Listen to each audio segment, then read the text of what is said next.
Сәлеметсіздер ме? Бұл видеода іштің әр бөлігінің неден ауыратынын түсіндіруге тырысамын. Ауызда қышқыл дәм сезу, тілде жану сезімі, еріннің жану сезімі, тілдің қызаруы, тілдегі шаншу сезімі. Көбі ерін не ауыз қуысында проблема бар деп ойлайды. Негізі бұл симптомдар ас қорыту жүйесіндегі проблемалардан болады. Жану не күйдіру сезімі төмен қышқылдықтың белгісі. Бұл асқазаннан болады. Және еріннің жану сезімінің себебі де сол. Белок деңгейі түсіп, төмен қышқылдықтан В тобы витаминінің, әсіресе В6 және В12. Осы витаминдердің деңгейі де төмендейді. Мұндай симптомдар көбіне жасы үлкен адамдарда болады, 50 жастан асқан. Себебі адамның жасы ұлғайған сайын қышқылдық деңгейі төмендейді. Ауыздағы қышқыл дәмді сезіну бұл сезім тағамнан болмайды. Бұл әлсіз сфинктерден. Сфинктер деп отырғанымыз бұл ағзадағы заттарды бір қуыстан екінші қуысқа не сыртқа өткізіп ашылып жабылып отыратын бұлшық ет.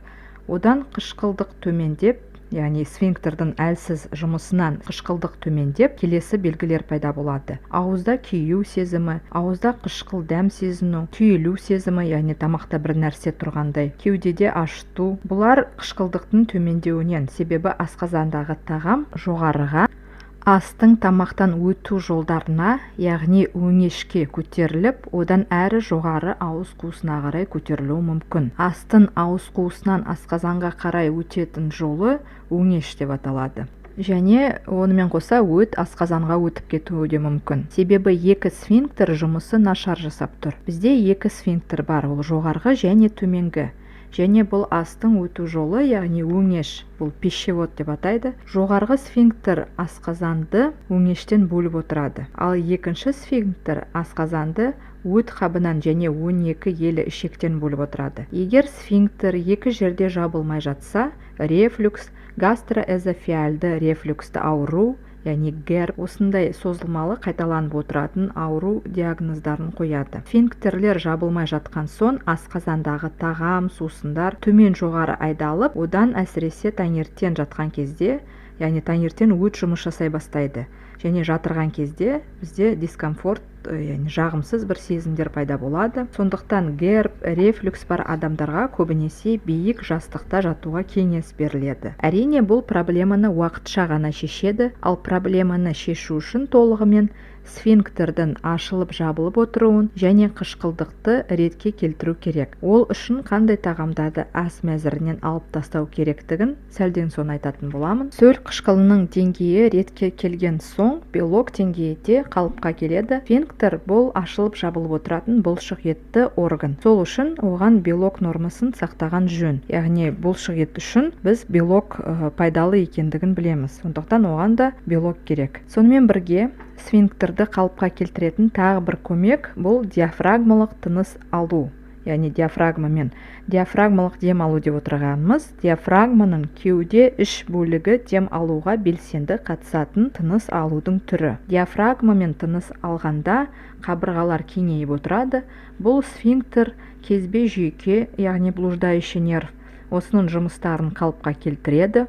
Бұл сфинктер жұмысына әсер ететін неврологиялық орган. Келесі, ауызда металл дәмі болса, төмен қышқылдық пен железа жетіспеушілігінің белгісі. Бұл да белок, железа дефицитінен болады. Оның себептері дұрыс тамақтанбау, осыдан асқазан ішек жолдары дұрыс жұмыс істемейді. Көбі ас қорыту проблемасы асқазаннан басталады деп ойлап, бірден өзіне гастрит диагнозын қояды.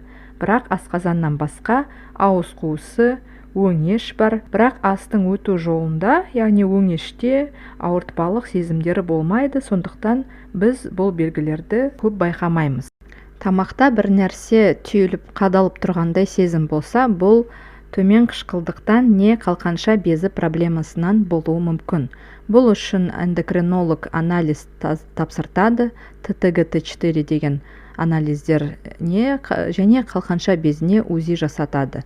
Онда барлығы жақсы болса, қалқанша безіңіз дұрыс жасап тұр. Демек, белокты тексертіп, қышқылдық деңгейін анықтау керек. Қалқанша безі жұмысының дұрыс болмауы да витаминдер дефицитінен болады. Гипотериоз, гипертиреоз сияқты аурулар болуы мүмкін. Қалқанша безі гормондары да белоктың молекулаларынан құралған, белоктық молекуладан. Сондықтан оның қатысы болуы мүмкін. Барлығы анализ жасап тексеріледі. ГЕРБ төмен қышқылдықтың тағы белгісі әрдайым жөтелу. ОРВИ болмаса да тамақ қышып тұрғандай қырылған бір жөтел болады деп кейбір адамдар өйстіп жөтеліп жүреді. Бұл сфинктер жасамай, сөл қышқылы өңешке қарай жоғары өтіп, ол шырышты қабықты тітіркендіріп отыр. Айта кетсек, сәбилерде кекіру, изжога, баланың құсуы бұл да төмен қышқылдықтың белгісі екен. Қабырға асты ортасында, яғни солнечное сплетение, соның артында ауыртпалық сезімі болса, белгілі бір тамақ жеген сон, мысалы ет жегенде асқазанда тас жұтқандай ауыр сезім болады. Мұндай сезім жануар белогын фастфуд, газировка, ет пен қамыр араластырып жегенде, пельмен, чебуреки сияқты тағамдарды, котлета жегеннен осындай ауыр тас жұтқандай бір сезім болады. Мұнда ортада асқазан, 12 елі ішек, өт қабы проблемасы болуы мүмкін. Бұл эпигастрия проблемасы. Эпигастралгия іште, ортада және қабырға мен төс сүйектің астында пайда болатын ауырсыну. Аурудан гөрі бұл симптом болып табылады және әртүрлі себептермен туындауы мүмкін. Эпигастралгияны қоздыратын мәселе әдетте ас қорыту жолдарының жоғарғы бөлігінде, өңеш, асқазан, 12 елі ішек кездесетініне қарамастан, өт қабы, өт жолдары немесе тоқ ішек, ол төменгі ас қорыту жолдары ауруы бар кейбір адамдарда бұл симптомдар болуы мүмкін. Бұл органдар бір-бірінен бөлек емес, тығыз байланысты, бірінің проблемасы екіншісіне әсер етіп отырады. Сондықтан УЗИ, ФГДС, КТ, МРТ арқылы нақты қорытынды жасауға болады. Сондықтан аталған ауыр тағамдарды жеген сон эпигастрияда тас жұтқандай ауырлық сезімі болса, жеген мысалы гамбургер 12 елі ішекте тұрып қалып, оған өт қабы қажетті өтті бұл көмірсуға бөле алмай, керек мөлшерде одан өт дефицитінен іш кеуіп, вздутие болып ауырлық сезімі, ортадағы солнечное сплетениенің артында ауыру сезімі пайда болады. Бұл көбіне өттен болатын проблема. Сонымен негізгі себептері осы ауырлық сезімнің стресс, көмірсулы тамақтар, кәмпит, макарон, нан, ұнды тамақтар, қантпен шай, тосаппен шай сияқты және дұрыс дем алмау. Осыдан сөл қышқылы төмендейді және дефициттер болған соң, одан да сөл қышқылы қажет мөлшерде бөлінбей отырады. Және осымен бірге адамда қандай да бір созылмалы не аутоиммунды ауру бар болса, онда әрқашан төмен қышқылдық болады. Келесі, сол қабырғаның астында жағымсыз сезім болса және бұрқылдаған бір дыбыстар болуы мүмкін, іште бір нәрсе көпіріп жатқандай. Бұл ұйқы безіндегі проблемаға тиесілі. Ұйқы безі ферменттерді шығарып, бірақ зиянды тағамдардан олар жеткілікті мөлшерде шықпай, оның үстіне қоса ас мәзірінде алкогольді, қант қосылған тағамдар бар болса, бұрыннан жасырын қабынып тұрған ұйқы безінің жұмысы өздігінен бұзыла бастайды. Ал бұрқылдаған дыбыстар іштегі 12 елі не аш ішектегі дискомфорттан болады. Мұнда жеп қойған зиянды тағамның кесірінен өт қажетті мөлшерде жасақталмай, одан ұйқы безі зақымданады. Себебі өттің тағы бір функциясы бұл ұйқы безінен фермент бөлінуіне де қатысып отырады. Одан жеген зиянды тағамдар 12 елі содан кейін аш ішекке өтіп, содан соң ішке буы, яғни вздутие, іштің желденуі, жалпы ішектегі де дискомфортты туғызады. Көбінесе іште бұрқылдаған дыбыспен бірге адамда терең тыныс алуы да қиындайды, себебі өт тек майлды ыдыратуға ғана қатыспай, ішектің моторикасын ынталандырады. Осыдан да адамда тыныс алуы қиындап кетеді кейде, және іште ауырлық сезім болады. Осылар болмауы үшін әрине фастфуд, газировка, тәтті сусындарды қабылдамауымыз керек. Негізі қабырғаның асты сол жақтан ауруды айтып өткен болатынмын. Көбінесе алдымен оның алдында оң жақ қабырғаның асты ауыра бастайды. Себебі ас қорыту жүйесі ауыз қуысынан өңешке, одан оң жақтан солға қарай жылжиды. Оң жақта бізде бауыр мен өт қабы орналасқан. Бауыр негізінен ауырту сезімін бермейді, себебі онда жүйкелік нерв аяқтаулары, яғни нервное окончание, бұлар жоқ. Сондықтан егер оң жақ қабырға асты ауырса, бұл өт қабы. Көбінесе майлы тағамдардан ауырады ол. Ал сол жақта ауырса, ұйқы безі. ол ұннан жасалған тағамдардан зардап шегеді, ал асқазан еттен ауырсынуы мүмкін.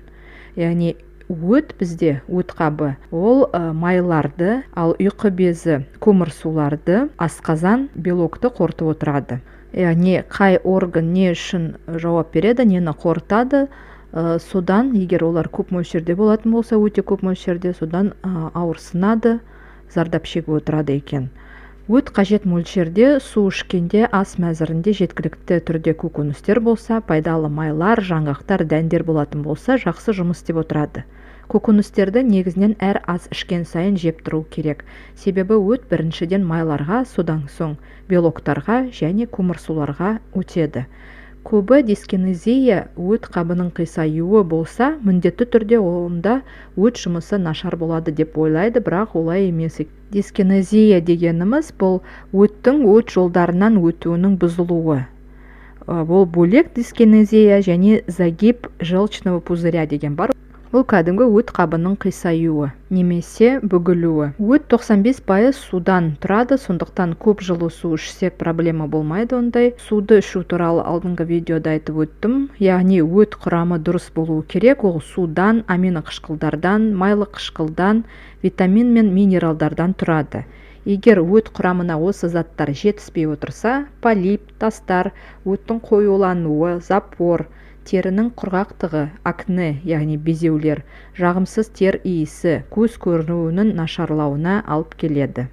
Әрі төмен қарай өтсек, қабырға асты ортасынан, яғни солнечное сплетение, одан төмен кіндік үсті ауырса, бұл аш ішектің ауырғаны.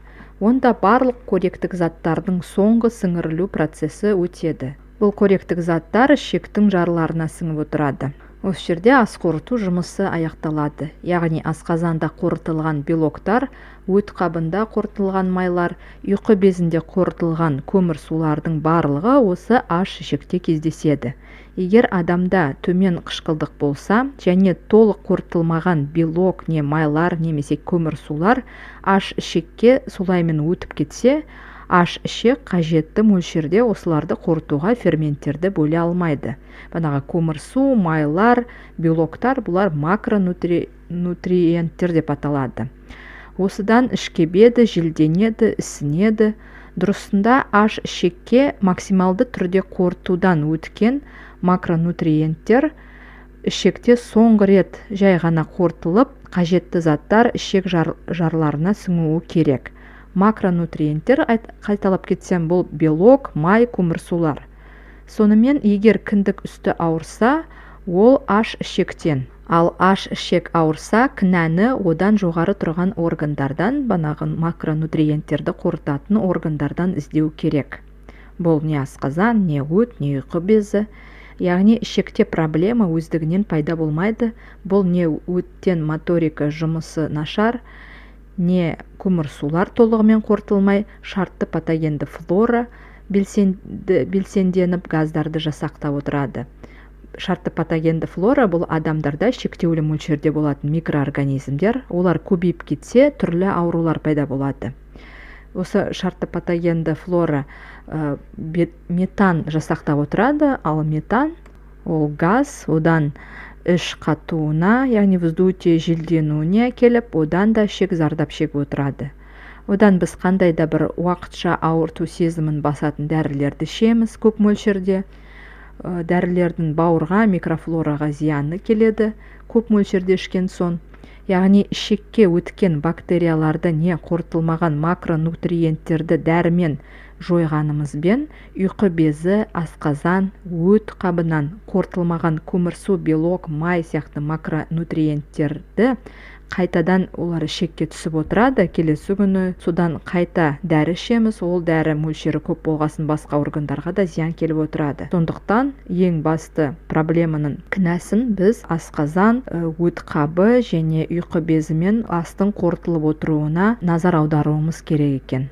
Ал кіндік астында не ауруы мүмкін? Онда тоқ ішек бар. Егер өт қоюланса, ішек моторикасын ынталандыратын өт қажет мөлшерде шықпай отырса, запор болатын болса, тоқ ішек ауруы мүмкін. Кейбірі бүйрек ауырады деп ойлайды. Егер бүйрегіңізді тексеріп, оның жұмысы дұрыс болып, сізде онымен бірге запор бар болатын болса, проблеманы тоқ ішектен де іздеу керек. Тоқ ішектегі проблеманы жоғарғы жақ асқазан, ішек органдарынан іздейміз. Аш ішекте қорытылған тағамдар болса, тоқ ішекте нәжіс массасы ғана болады. Әрине, дұрыс тамақтану керек ол үшін глютенді желім түріндегі тағамдарды, яғни ұннан жасалған тағамдар, бутерброд, нан, осыларды ішектің нәзік шырышты қабатын жырмау үшін ас мәзірінде азайту не мүлдем алып тастауымыз керек. Ас мәзірінде клетчатка, яғни көкөністер болуы тиіс. Егер ас қорыту органдары зақымданған болса, көкөністерді суға, буға піскен күйінде жеу керек. Қабынған орган қалпына келген соң, жаймен көкөністерді шикі түрінде жей бастауға болады. Қорыта кетсек, тоқ ішек бұл соңғы аялдама десек те болады. Проблеманы жоғарыдан іздеу керек. Ең бастапқыда жейтін тағам, сөл қышқылдығын қараймыз. Сөл қышқылдығының деңгейін көтеру үшін не істеу керек, не жеу керек? Сөл қышқылын ынталандыру үшін көкөністер, шөптер, шайлардан одуванчик, лопух, түймедақ сөл қышқылын ынталандырып, өтті айдайды. Бастысы, сөл қышқылы керек мөлшерде шығу үшін ас мәзірінде сапалы белок болуы тиіс. Себебі сөл қышқылы белокты қорыту үшін керек. Көбі көмірсулы тағамдар жеген соң, мысалы нанды тағамдар, асқазанымызға ет қорытылады, ол асқазанда, ал ет бұл белок. Сонда асқазанымызға белок жоқ, ас мәзірінде ештеңе қорытпау керек деген сигнал түсіп, ол асқазан сөл қышқылын керек мөлшерде бөлмей қояды. Бізде екі белок бар, жануар белогы және өсімдік белогы. Жануар белогына еттің барлық түрі, субпродуктілер, бауыр, жүрек, өкпе сияқты субпродуктілер, балық, теңіз өнімдері және жұмыртқа жатады. Ал өсімдік белогына қарақұмық, киноа, бұршақ тұқымдастар, жаңғақтар, дәндер, бұршақ тұқымдастар, горох, бұршақ, фасоль, осылар ас мәзірінде аз болатын болса, не мүлдем болмаса, осыларды жеу керек. Әрине бірден көп мөлшерде оларды қабылдауға болмайды, себебі асқазанға ол үйреншікті емес тағамдар. Сөл қышқылының деңгейін тез арада көбейту мүмкін емес, біртіндеп қана ол қалыпқа келеді. Лимон қосылған су, фильтрленбеген алма сірке суы қосылған су, алма сірке суы мен бета-инфекцин капсулалары да бар. Ас қорыту процесін біртіндеп жүйеге келтіретін тағы да басқа халық емдері бар. Егер осылар көмектеспей жатса, әрине дәрігер не нутрициологтың көмегі керек болады, олар нутрицептиктер жазып береді. Тоқ еттері осы видеоның тамақтан соң дискомфорт, яғни жағымсыз сезімдерді бірнеше уақыт сезініп жүрсеңіз, міндетті түрде оларды дәрімен басып қана қоймай, тексерілу керек. Ауру адамда жылдап жиналуы мүмкін, сондықтан оны басынан емдеген дұрыс, және сіз дұрыс тамақтанбай, сосын зиянды тамақтарды ас мәзірін алып тастап, кейіннен қайтадан дұрыс тамақтанбауға көшсеңіз, ішіңіз бұрыннан да қаттырақ ауырып кетуі мүмкін. Себебі тазарған, қалпына келген органдарыңыз үшін бұл үлкен стресс, және нәзік шырышты қабаттарды қалпына келген бұл тағамдар зиянды қатты жарады. Видеом осы, ұнаса лайк басып, каналға тіркеліңіз. Рахмет.